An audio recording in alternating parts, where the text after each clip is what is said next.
it's peak hour traffic, so I don't want to go home yet. And I have all this makeup on, so I also don't want to go home yet, but I've got nothing to do. The life of someone with 3 friends, isn't it excellent? Very big moment in my life, and it's something as simple and as basic as the filming and posting of my first ever vlog. I've definitely filmed a million before, and I've been doing it for years, and before it was like a well-known thing, I used to call it video diaries. I don't know what vlogs are. Do you want to follow me through my day? I don't know. But this is what's important to me, and it's expressing myself and tracking progress of self-development. It's a big deal for me to even post this because I'm continually critical of myself and I'm never good enough. This is why I am where I am in my life, where I'm not going anywhere because I'm like, the conditions aren't perfect. Fuck it, I'm going to post it. If people don't like it, who cares? I'm doing it for myself, right? Wow, I'm trying really hard to justify this to myself, I can tell.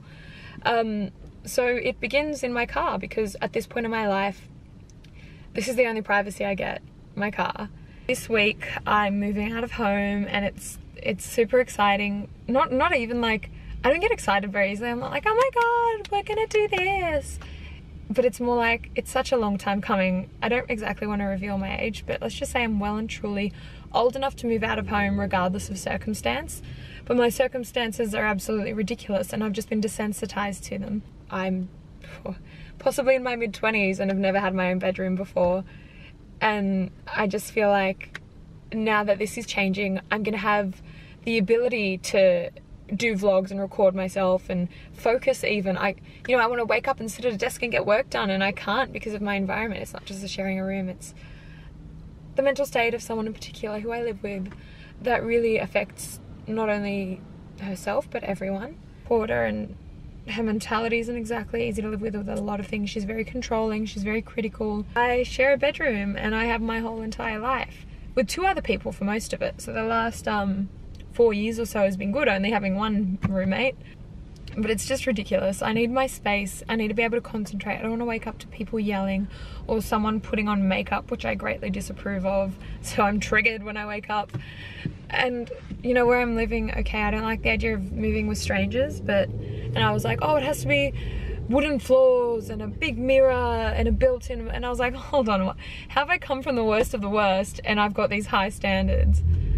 I don't know, good for me for having high standards, I guess. I think it's really important to like document the process of me moving out, to see what it does, to see the changes in my health, but also to see how much progress I make, and just even like the privacy factor. How do I vlog when I'm surrounded by people, especially Mother Dearest, who is extremely judgmental and critical, and what are you doing, why would you do that? She still thinks I'm doing my 2nd degree at uni, but I dropped out because I need to focus on other things, and it was stressing me out for no reason. And I was like, high school teaching can wait. And I'm always down, I'm always in a down mood, and I feel like my energy is being stolen from me, and it's weird. It's like this dualistic feeling, because there's the feeling of triumph and happiness because I'm moving on in life, and I know I'm gonna be more at peace and happy.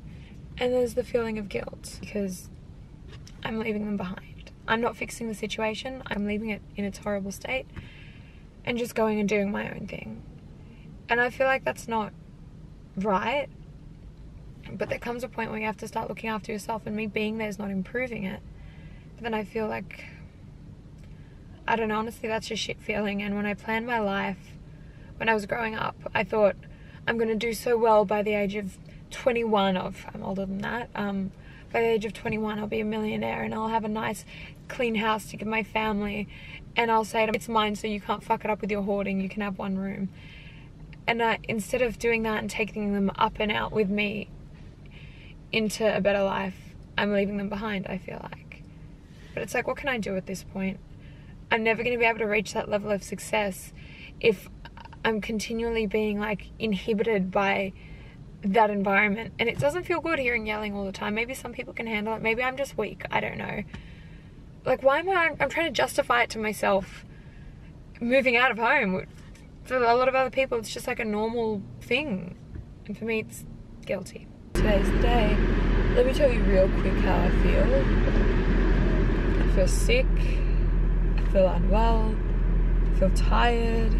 I went out yesterday and it was so much fun, but I can't go out on Sundays because I'm so tired. It was the least tired I've been in a long time, but I had 4 shots of coffee. I've swore to myself I'd never be a coffee drinker. It's almost time to move, and here's the thing. I haven't even told my mum yet. I've moved 90% of my belongings and about to move the last little bit, and it's like I should tell her now, but I think I'm just gonna keep moving and wait until she asks and be like, oh yeah, I'm renting a room somewhere, so yeah, today's the big day.